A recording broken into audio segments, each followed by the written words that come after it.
প্রিয় দর্শক শ্রোতা, আসসালামু আলাইকুম এবং অফুরন্ত শুভকামনা সবার জন্য। সরকারি দল বিএনপি তারা কি চাইছে শহীদ রাষ্ট্রপতি জিয়াউর রহমান এবং প্রয়াত প্রধানমন্ত্রী বেগম খালেদা জিয়ার রাজনীতিকে ভুল প্রমাণ করতে? মনে হচ্ছে তারা ইদানিং এই চেষ্টাটি করবার জন্য উঠে পড়ে লেগেছে। তাদের আচরণ জাতীয় সংসদে সেটি প্রমাণ করছে। তো চাইলে তারা এটি চাইতেও পারেন, কারণ এখন বিএনপির রাজনীতি এইটি প্রয়াত রাষ্ট্রপতি শহীদ রাষ্ট্রপতি জিয়াউর রহমানের রাজনীতি না, কিংবা প্রয়াত প্রধানমন্ত্রী বেগম খালেদা জিয়ার রাজনীতিও তারা এখন করছেন না। আর এইটি এখন তারেক রহমানের বিএনপি।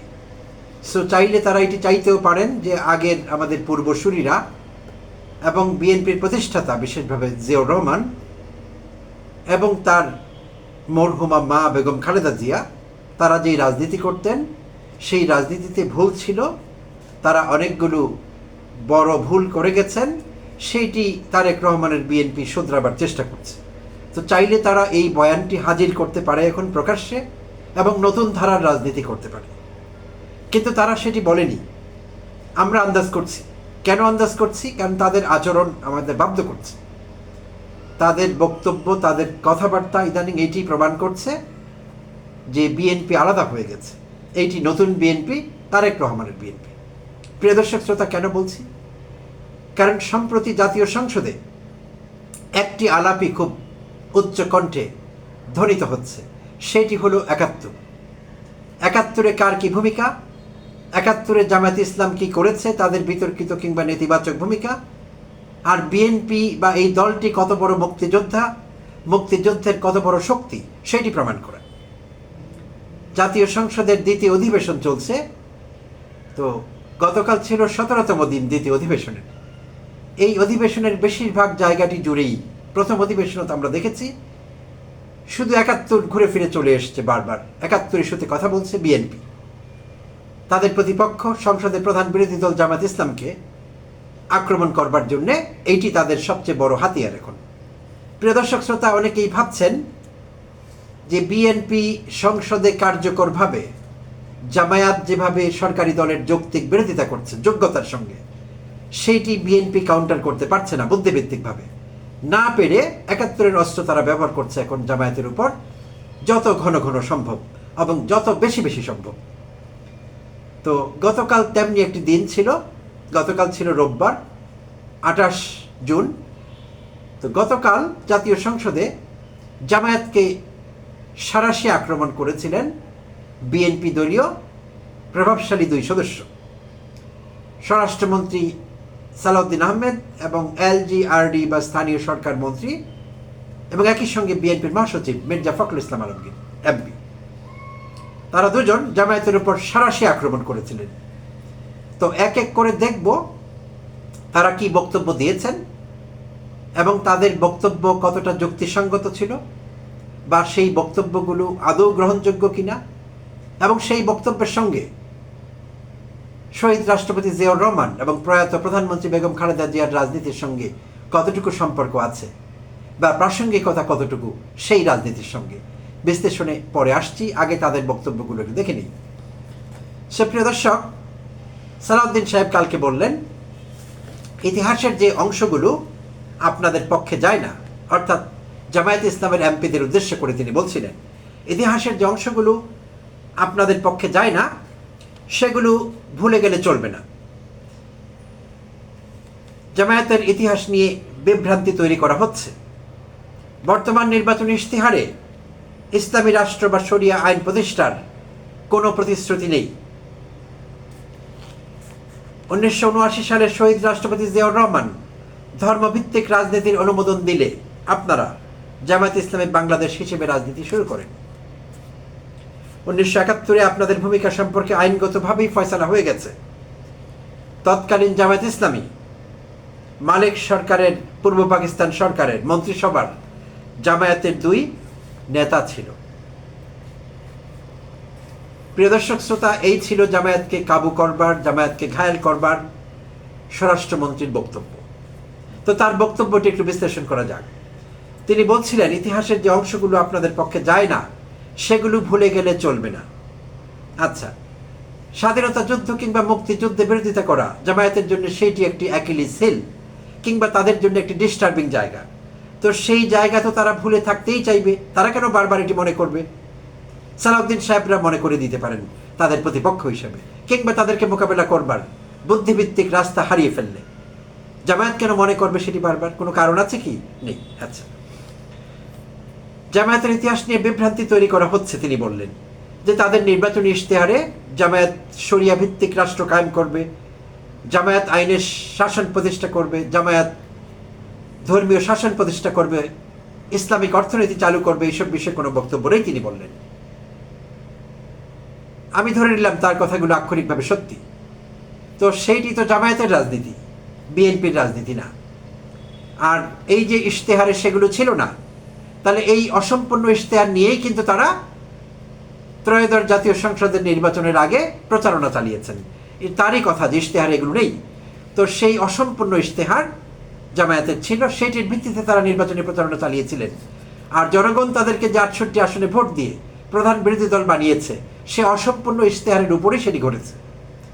তো জনগণের জন্য সেটি যদি ওকে হয়, জনগণ যদি মনে করে জামায়াত তাদের নির্বাচনী ইশতেহারে শরিয়া রাষ্ট্র বানাবার কথা বলেনি, ইসলামী অর্থনীতির কথা বলেনি, তাহলে জনগণ সেটুকু বুঝেই তাদের ভোট দিয়েছে, এবং সেই ভোটই 68টি আসনে তাদের জিতিয়ে জাতীয় সংসদে নিয়ে প্রধান বিরোধী দল বানিয়েছে। তাহলে সালাউদ্দিন সাহেবের আপত্তি কেন? সালাউদ্দিন সাহেব তো কেউ না। জামায়াতের রাজনীতি কতটুকু হবে, কতটুকু ইসলামিক হবে, 80% কি হবে, এটি ঠিক করে দেবার সালাউদ্দিন আহমেদ কিন্তু কেউ না। তিনি যেহেতু সব জায়গায় বেশি কথা বলছেন, সব জানতা শমশের হয়েছেন, সব জায়গায় তাকে ইন্টারফেয়ার করতে হয়। ইংরেজিতে দুটো শব্দ আছে, একটি হলো ইন্টারফেয়ারেন্স, আরেকটি হলো ইন্টারভেনশন। ইন্টারফেয়ারেন্স নেতিবাচক অর্থে ব্যবহৃত হয়, অযাচিত হস্তক্ষেপ বোঝাতে আমরা ইংরেজিতে ইন্টারফেয়ারেন্স শব্দটি ব্যবহার করি। আর ভালো পজিটিভ অর্থে হস্তক্ষেপ হলে আমরা সেটিকে ইন্টারভেনশন বলি। আমি জনাব সালাউদ্দিন আহমেদের এই হস্তক্ষেপকে অযাচিত মনে করি, শুধু আমি না, বাংলাদেশের কোটি মানুষ, এবং এইটিকে আমরা ইন্টারফেয়ারেন্সের পর্যায়ে ফেলতে চাই। তো যেহেতু তিনি সব জায়গায় ইন্টারফেয়ার করছেন, অনেক মন্ত্রণালয়ে তাকে উদ্ধার করতে দেখা যাচ্ছে, তো সেই মন্ত্রী কিংবা সেই মন্ত্রণালয়ের লোকেরা সেটি পছন্দ না করলেও তিনি এগিয়ে যাচ্ছেন কথা বলতে, তাদেরকে উদ্ধার করতে। অথচ নিজের মন্ত্রণালয় তিনি গুছিয়ে সামলাতে পারছেন না, গুছিয়ে চালাতে পারছেন না। এর প্রমাণ হলো শত শত খুন, রাহাজানি, দস্যুতা, ধর্ষণ, ডাকাতি, চাঁদাবাজি, কিচ্ছু বন্ধ হয়নি। অপরাধের স্প্রি চলছে, ক্রাইম স্প্রি, লাগাম ছাড়া অবস্থায় আছে সবকিছু। অর্থাৎ তিনি তার মন্ত্রণালয়ে মনোযোগ দিতে পারছেন না। তিনি এতটাই মেধাবী, এতটাই বুদ্ধিমান যে তার মগজ সবসময় কিলবিল করে কোথায় গিয়ে তিনি ইন্টারফেয়ার করবেন, কোথায় গিয়ে তিনি হাত দেবেন, কোথায় গিয়ে তিনি তার পাণ্ডিত্য ঝাড়বেন, এই চেষ্টাই তাকে করতে দেখা গেছে সারাক্ষণ। অথচ নিজের মন্ত্রণালয়ের খবর নেই। তো যাই হোক, যেটি বলছিলাম, এটি তার কাজ না। জামায়াতের রাজনীতি কতটুকু ইসলামিক, কতটুকু না, এটি জামায়াত ঠিক করবে, এটি তাদের রাজনীতি। আচ্ছা, তিনি বলছিলেন 1979 সালে শহীদ রাষ্ট্রপতি জিয়াউর রহমান ধর্মভিত্তিক রাজনীতির অনুমোদন দিলে আপনারা রাজনীতি শুরু করেন। প্রিয় দর্শক শ্রোতা, বিএনপির বলতে গেলে কেন্দ্রীয় কমিটির সব সদস্য, বেশিরভাগ সদস্য, সব না হলেও, সালাউদ্দিন আহমেদ তো আছেনই, মির্জা ফখরুল সাহেবও আছেন। তো এরকম যারা ইনফ্লুয়েন্সিয়াল আছেন, তারা কিন্তু নির্বাচনের আগে থেকে এইসব কথা বলবার শুরু করেছেন যে জামায়াত ধর্মভিত্তিক রাজনীতি করে, রাজনীতিতে ধর্মের ব্যবহার করছে, রাজনীতিতে ধর্মের ব্যবহার থাকা উচিত না। এই বয়ান তারা কিন্তু নির্বাচনের আগে থেকে দিচ্ছে। তো এখন কথা হলো, জামায়াত কিংবা অন্য কোনো দল রাজনীতিতে ধর্মকে নিয়ে আসলে বিএনপির আপত্তি হয়। বিএনপি তখন খুব প্রগতিশীল দল, বিশাল বড় প্রগতিশীল নেতা এক একজন, সালাউদ্দিন আহমেদ থেকে শুরু করে এক সময়ের বামপন্থী রাজনীতি করা আমাদের মির্জা ফখরুল ইসলাম আলমগীর সাহেব। তো তারা যখন ইসলামকে ব্যবহার করেন তাদের প্রয়োজনে, তখন সেটি ইসলামিক রাজনীতি না, ধর্মীয় রাজনীতি না। অন্যরা করলে ধর্মীয় রাজনীতি। নির্বাচনের আগে মির্জা ফখরুল ইসলাম আলমগীর বলেছিলেন যে বিএনপি ক্ষমতায় গেলে কোরআন সুন্নাহর বিপরীত কোনো আইন করবে না। প্রিয় দর্শক শ্রোতা, আমাদের যে দেশে আইন আছে এখন, যেই আইন আমরা মেনে চলছি, বাংলাদেশের 18 কোটি, 19 কোটি, 20 কোটি মানুষ, সেই আইন কিন্তু কোরআন সুন্নাহর আইনের সঙ্গে সামঞ্জস্যপূর্ণ নয়। অনেক আইন পাওয়া যাবে যেগুলো কোরআন সুন্নাহর আইনের বিপরীত। সেগুলোর কি করবেন তারা? আর নতুন করে কোনো আইন প্রণীত হলে সেখানে কি শরিয়া খুলে বসা সম্ভব হবে? মুফতি সাহেবদের ডাকা হবে যে আপনারা দেখুন এই আইনের কতটুকু শরিয়া ভিত্তিক, কতটুকু না। এখন যে আধুনিক আইন পৃথিবীর দেশে দেশে আছে, বাংলাদেশেও আছে, সেখানেও কি এটি জিজ্ঞেস করে আইন প্রণয়ন করা হয়? বাংলাদেশে কি হবে? হবে না। তাহলে নির্বাচনের আগে তিনি কোরআন সুন্নাহ এইসব কেন বলেছিলেন? ধর্মকে ব্যবহার করেছেন নিজের রাজনৈতিক স্বার্থে। তাহলে তারা যখন ব্যবহার করেন সেটি দোষের না, অন্যরা করলে বিশাল দোষের, এবং সেইটি ধর্মান্ধতা, সেইটি পশ্চাৎপদতা, সেইটি প্রগতিশীলতার পরিপন্থী। বিষয়টি তাই যাচ্ছে, অর্থাৎ ধাপ্পাবাজি। তারাও যে ধাপ্পাবাজ সেটি তারা আগে পরে প্রমাণ করে দিচ্ছেন। আচ্ছা, আর সালাউদ্দিন সাহেব বললেন যে 71-এ মালেকের পূর্ব পাকিস্তান মালেক সরকারের দুজন মন্ত্রী ছিলেন জামায়াতের। ঠিক আছে, এক্সেলেন্ট, চমৎকার তথ্য, তাকে ধন্যবাদ জানাতেই হয়। এখন 2001 থেকে 6 বিএনপির যে জোট সরকারটি ছিল এবং জোটের প্রধান মিত্র ছিল জামায়াত ইসলামী, সেখানে জামায়াত ইসলামের 2জন সদস্য ছিলেন মন্ত্রী পরিষদে। মালেক মন্ত্রিসভায় যেমন ছিলেন জামায়াতের 2জন, বিএনপির মন্ত্রিসভায় তেমনি ছিলেন জামায়াতের 2জন। তো এরা কি করেছিলেন? বিএনপির মন্ত্রিসভায় এত বড় একটি প্রগতিশীল দল, স্বাধীনতার পক্ষের শক্তি, পক্ষান্তরে বিএনপি স্বাধীনতা বিরোধী, মুক্তিযুদ্ধের চেতনা পরিপন্থী, তাদের চিন্তা ভাবনা সব কিছু।